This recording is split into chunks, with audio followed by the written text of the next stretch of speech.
Le charbon bactéridien est une maladie d'origine bactérienne qui touche principalement le bétail, mais elle peut également atteindre l'homme. Dans le but d'éradiquer ce mal, le projet de lutte contre le charbon bactéridien PLCB a vu le jour en 2014. Financé par l'Union économique et monétaire ouest-africaine UEMOA, il est mis en œuvre au Bénin et au Togo. Au Bénin, il est exécuté par la direction de l'élevage du ministère de l'Agriculture. Pour accueillir la 4e réunion transfrontalière Bénin-Togo dans le cadre de ce projet, le choix a été porté sur la ville de Parakou. La cérémonie d'ouverture a eu lieu ce mercredi matin en présence de toutes les parties prenantes des deux pays. Le PLCB Bénin prendra fin en septembre prochain.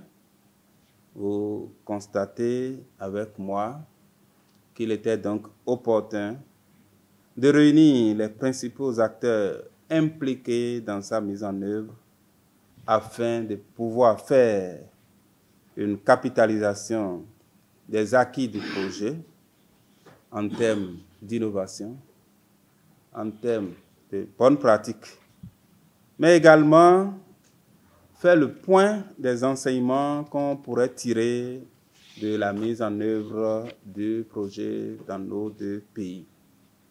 Échanger sur la pérennisation des acquis et partager les expériences entre les deux pays. À quelques jours de la fin de ce projet, la satisfaction est grande compte tenu des résultats obtenus en près de 10 ans d'exécution. Le charbon bactéridien représentait en tout cas une menace en termes de santé pour les humains dans notre zone. Donc, nous avons accompagné le projet et nous sommes ravis de savoir qu'il y a des résultats tangibles qui ont été relevés, en tout cas au Bénin et au Togo.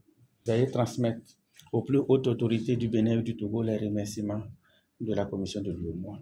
Au Bénin comme au Togo, l'éradication du charbon bactéridien tant sur le bétail que sur les humains est devenue une réalité. Ceci est à mettre à l'actif des acteurs ayant contribué à la réussite de ce projet. Des cas de charbon bactérien animal et humain sont notifiés chaque année. En 2016, 2 cas de décès humains dans l'arrondissement de Tayakou, village de Taonga, dans la commune de Tangueta. En 2017, 2 cas humains, dont un dans l'arrondissement de Manta et un dans l'arrondissement de Bokoumbe, dans la commune de Bokoumbe. Signalons que depuis 2019, plus aucun cas de perte en vie humaine ni de mortalité au niveau des animaux. Aujourd'hui, au niveau du Togo, ce qu'on ressent, c'est que depuis 2014, il y a 0 cas de mortalité humaine. Depuis 2014. Et puis depuis 2020, il n'y a plus de cas de charbon bactéridien au niveau des animaux. Cette 4e réunion transfrontalière Bénin-Togo prendra fin le 9 août 2024. De ces 3 jours de travaux, les participants ont des attentes précises. Je pense beaucoup plus aux échanges fructueux, notamment avec les homologues qui sont venus du Togo pour partager les expériences sur la lutte commune qui est l'éradication du charbon bactéridien. Nous, notre attente, c'est de voir concrètement, comparer les activités qui ont été menées ici au Bénin et les activités menées au Togo et voir quelles sont les difficultés qu'ils ont rencontrées, les deux pays ont rencontrées et tirer une leçon. Rappelons que c'est en 2012 que les foyers de charbon bactéridien ont été détectés dans les deux pays qui ont, suite à ce constat, sollicité l'UEMOA pour y mettre un terme.